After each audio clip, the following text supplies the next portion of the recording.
I have a car that I'm being told is not running right.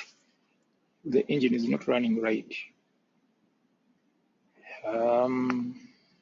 So I put the work order away and start the engine. I test it.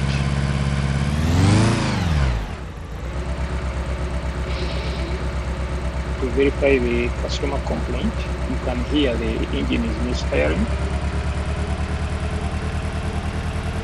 So I get the diagnostic tool out. Look for fault codes. I have two fault codes in the engine control module.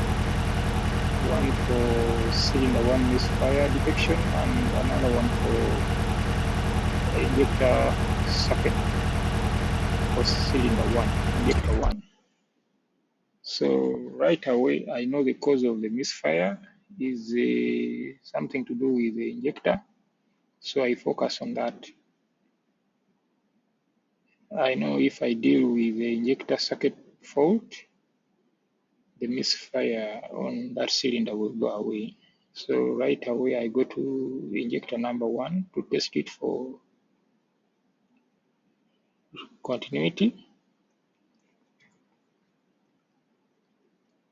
And I see a high number of about 54 ohms.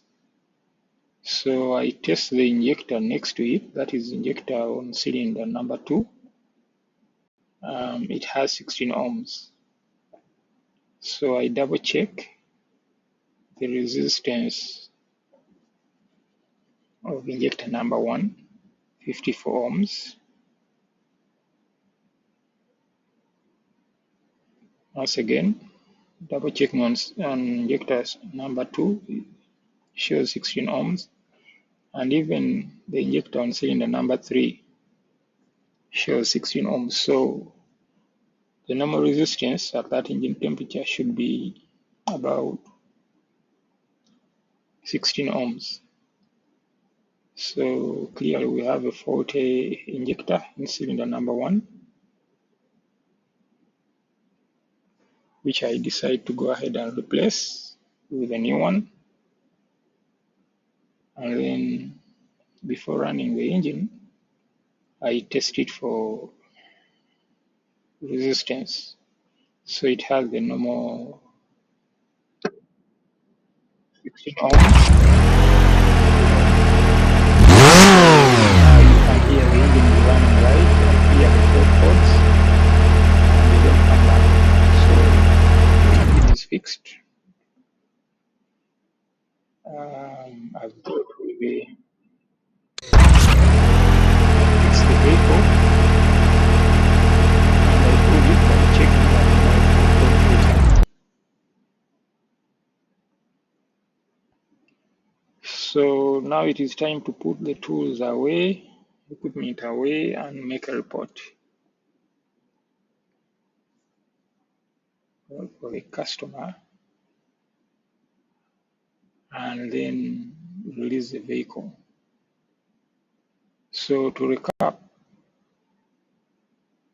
I found fault codes for misfire on cylinder 1 and also injector circuit fault on cylinder 1. So I decided to deal with the fault code for the injector circuit. Using a multimeter, I quickly verified that injector on cylinder number 1 had high resistance, higher than normal resistance. So I replaced it and the engine now runs correctly.